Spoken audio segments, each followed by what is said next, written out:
Viceroy कौन था ये बताइए जल्दी से। भारतीय राष्ट्रीय कांग्रेस की स्थापना के समय भारत का वायसराय कौन था? तो उस समय में जो है फ्रेंड्स भारतीय राष्ट्रीय कांग्रेस की स्थापना हुई थी 1885 के अंदर में, ठीक है।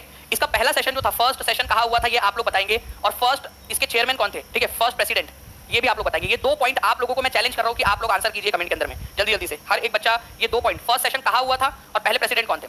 तो इंडियन नेशनल कांग्रेस की जब स्थापना हुई 1885 के अंदर में फ्रेंड्स, तो उस समय में जो वायसराय थे भारत के वो थे लॉर्ड, ठीक है, डफरिन। तो डफरी वाले डफली बजा, ठीक है। ऐसा माना जाता था कि इंडियन नेशनल कांग्रेस शुरुआत में जो है वो अंग्रेजों के इशारे पे काम करती है, अंग्रेजों के जो है बोलने पर ही अंग्रेजों ने जानबूझ के उसको बनाया है, ठीक है। चलिए डफरिन। एक और चीज आपको बताना चाहूंगा फ्रेंड्स, जो आप लोगों के एग्जाम में आया भी, कौन सा वायसराय था जिसने कांग्रेस को माइक्रोस्कोपिक माइनॉरिटी कहा, अति सूक्ष्म माइनॉरिटी या अल्पसंख्यक कहा, कि बहुत कम लोग हैं ये, ठीक है।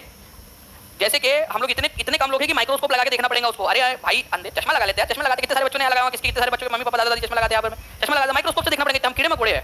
तो ये डफरी नहीं था जिसने माइक्रोस्कोपिक माइनॉरिटी कहा था कांग्रेस को, माइक्रोस्कोपिक माइनॉरिटी, ठीक है, कहा था इन्होंने कांग्रेस को, लॉर्ड डफरिन ने ही कहा था। तो ये क्वेश्चन बहुत बार आता है कि कांग्रेस को माइक्रोस्कोपिक माइनॉरिटी किसने कहा था, लॉर्ड डफरिन ने ही कहा था। और तुमको एक बात और बताना चाहता हूं मैं, आपको पता है यहाँ पर मैं एक तो तुम्हारा नाम मेरे को डफरिन समझ में नहीं आता यार, मतलब तुम सच में डफर थे। एक तो तुमने 1885 में इंडियन नेशनल कांग्रेस की स्थापना होने दी, ठीक है, एओ ह्यूम को तुमने परमिशन दी। कौन थे इंडियन नेशनल कांग्रेस के संस्थापक? एओ ह्यूम, ठीक है, ये संस्थापक थे इसके, तुमने होने दी। तुमने जो है माइक्रोस्कोपिक माइनॉरिटी बोलकर मजाक उड़ाया। फिर बेटा ये क्या था तुम्हारा कि 1806 के अंदर, 1886 में तुमने कलकत्ता के अंदर में जो डिनर दिया था वो क्या था? मतलब तुम माइक्रोस्कोपिक माइनॉरिटी को डिनर पे बुला रहे हो? हाँ, मतलब एक स्टैंड ले लो डबल ढोल की, एक स्टैंड ले लो, या तो माइक्रोस्कोपिक माइनॉरिटी बोल दो हम लोगों को पूरा, या तो फिर डिनर पे बुला के सम्मान कर लो। एक तो डिनर पे बुलाया था इसने 1886 में। तो ये क्वेश्चन एग्जामिनर ने पकड़ लिया फिर ये डफर की वजह से कि भाई 1886 में कलकत्ता सेशन के बाद में डिनर पर कौन से वायसराय ने बुलाया था? अरे 1886 में लॉर्ड डफरिन ने बुलाया था। एग्जामिनर को तो बहाना मिल गया ना क्वेश्चन बनाने का यहाँ पर में, ठीक है। चलिए तो अब मैं आप लोगों को यहाँ पर ये 2 चीजें बता देता हूँ फ्रेंड्स। पहला सेशन जो हुआ था वो आप लोगों का हुआ था बॉम्बे में, ठीक है, ये याद रखेंगे आप लोग, बॉम्बे के अंदर में हुआ था पहला सेशन। और जो पहले अध्यक्ष थे वो थे उमेश चंद्र बैनर्जी, WC बैनर्जी, ये भी याद रखेंगे आप लोग, WC बैनर्जी, ये बहुत ही इंपॉर्टेंट क्वेश्चन है। पहले अध्यक्ष कौन थे? WC बैनर्जी, इंपॉर्टेंट पॉइंट है आप लोगों के, ठीक है। चलिए जल्दी जल्दी से, अगर आप लोग ऐसे ही चाहते हो तो सेशन ऐसे ही होते हैं आप लोगों के लिए, काफी सारे क्वेश्चन मैं करवा दूं, तो सेशन को लाइक एंड शेयर करते रहेंगे और टीचिंग परीक्षा चैनल को सब्सक्राइब जरूर कर दीजिए फ्रेंड्स, ठीक है।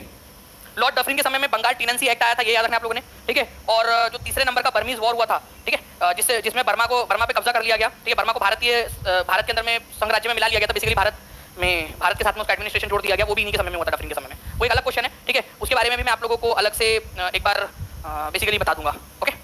चलिए नेक्स्ट क्वेश्चन की तरफ आगे बढ़ते हैं फ्रेंड्स। और ये क्वेश्चन मुझे लगता है कि जो बच्चा रेगुलर देखने वाला है वो तो इस क्वेश्चन का आंसर बहुत ही आसानी से कर पाएगा, ठीक है। जो मैं नेक्स्ट क्वेश्चन आपको दिखा रहा हूं, बहुत ही इजी क्वेश्चन, रक्तहीन क्रांति के आंदोलन की शुरुआत किसने की थी? अब बताइए आप सभी लोग। और ये एक्चुअल क्वेश्चन है फ्रेंड्स आप लोगों का, जो एग्जाम में पूछा गया था, लीजिए, ठीक है। Who initiated the movement of bloodless revolution? Shakuntala by, Vinoba Bhave, Jason Reddy, उपयुक्त में से एक से अधिक, उपयुक्त में से कोई नहीं, ठीक है। ब्लडलेस रिवॉल्यूशन, रक्तहीन क्रांति। अब यहाँ पर मैं जब बात आ रही है फ्रेंड्स ब्लडलेस रिवॉल्यूशन की, तो आप लोगों का एक ध्यान गया होगा तुरंत एकदम जो है वहाँ हमारे ब्लडलेस रिवॉल्यूशन जो हम लोगों ने देखा था इंग्लैंड वाला, लेकिन एक ब्लडलेस रिवॉल्यूशन हमारे भारत में भी हुआ था, ठीक है, ब्लडलेस रिवॉल्यूशन। इसको आप लोग भूदान आंदोलन के नाम से जानते हो। हमारे भारत का जब हम बात करते हैं तो भूदान जो मूवमेंट था, भूदान मूवमेंट, उसको भी कहा जाता है ब्लडलेस रिवॉल्यूशन, भूदान आंदोलन। अभी भूदान आंदोलन क्या होता है? मान लो आपके पास में बहुत सारी जमीन है, ठीक है, और एक दूसरा व्यक्ति जिसके पास में बिल्कुल जमीन नहीं है, तो आप उसको जमीन दान में दे दो ताकि जो है इक्वालिटी आए। तो विनोबा भावे जो है फ्रेंड्स ये भूदान आंदोलन के प्रणेता माने जाते हैं हमारे भारत में, और भूदान आंदोलन को भी ब्लडलेस रिवॉल्यूशन की संज्ञा दी गई है। एक ब्लडलेस रिवॉल्यूशन आपका या ग्लोरियस रिवॉल्यूशन आप लोगों को पता है फ्रेंड्स, आप लोगों का हुआ था, ठीक है ना, इंग्लैंड के अंदर में, उसको भी हमने ब्लडलेस रिवॉल्यूशन की संज्ञा दी थी, ग्लोरियस रिवॉल्यूशन भी कहते हैं इसको। वैसे ही यहाँ पर मैं आप लोगों का विनोबा भावे के द्वारा जो है फ्रेंड्स एक ब्लडलेस रिवॉल्यूशन या रक्तहीन क्रांति जिसको बोला जाता है वो हुई थी, जिसमें कोई खून खराबा थोड़ी हुआ, लोगों से सिर्फ आह्वान किया गया भाई कि अपनी जमीन दान दो। उन्होंने खुद ने जो है फ्रेंड्स पोचमपल्ली नाम की जो जगह है तेलंगाना में, आज के तेलंगाना में पड़ती है, उस समय आंध्र प्रदेश में पड़ती थी वो, ठीक है, तो पोचमपल्ली के अंदर में उन्होंने इसकी शुरुआत की थी। तो कहाँ से स्टार्ट किया था इसको विनोबा भावे ने? 1951 में पोचमपल्ली में। आज के समय ये पोचमपल्ली तेलंगाना में पड़ता है, ठीक है, आज के समय में पोचमपल्ली पड़ता है। बाकी जो ग्लोरियस रिवॉल्यूशन था वो कहाँ हुआ था? जो ग्लोरियस रिवॉल्यूशन था, ग्लोरियस रिवॉल्यूशन जो था आप लोगों का इंग्लैंड के अंदर में हुआ था, याद करो आप लोग, इंग्लैंड में 1688 के अंदर में। उसको भी हमने रक्तहीन जो है ना आप लोगों की क्रांति का नाम दिया था हम लोगों ने, ठीक है। चलिए आगे बढ़ते हैं हम लोग फ्रेंड्स यहाँ पर में, और आप लोगों को ये क्वेश्चन आप लोग जी भर के देख लीजिए, ठीक है। मैं चाहता हूँ आप इसको बहुत अच्छे से देखिए, इस क्वेश्चन को देख लिया आप लोगों ने सभी ने इस क्वेश्चन को बहुत अच्छे से। अब एक क्वेश्चन आप लोगों की खिदमत में और पेश है, लीजिए एक और क्वेश्चन, एक्चुअल क्वेश्चन आपके एग्जाम का। अब यहाँ पर मैं, हाँ ठीक है, जल्दी बताइए। पोचमपल्ली साड़ी के लिए भी फेमस है, आप लोगों ने पेपर 1 के अंदर में पढ़ा था। अब इस क्वेश्चन का आंसर जो है फ्रेंड्स कमेंट में हर एक बच्चा आंसर करेगा। और अगर आप लोगों को लग रहा है फ्रेंड्स कि आप लोगों के लिए इतनी मेहनत से एक एक क्वेश्चन हर एक पेपर को ढूंढ कर आप लोगों के लिए निकाल के लाया जा रहा है, तो सेशन को लाइक जरूर कर दीजिए, यहाँ पर मैं अपना योगदान दे दीजिए ताकि ज्यादा से ज्यादा सेशन आप लोगों के लिए करवाए जा सके, ठीक है। केवल 28 कदम दूर है हम लोग यहाँ पर में 5 मिलियन सब्सक्राइबर से। तो जल्दी जल्दी से सेशन को लाइक एंड शेयर भी करते रहेंगे फ्रेंड्स, और चैनल को सब्सक्राइब करके बेल आइकन दबा दीजिएगा।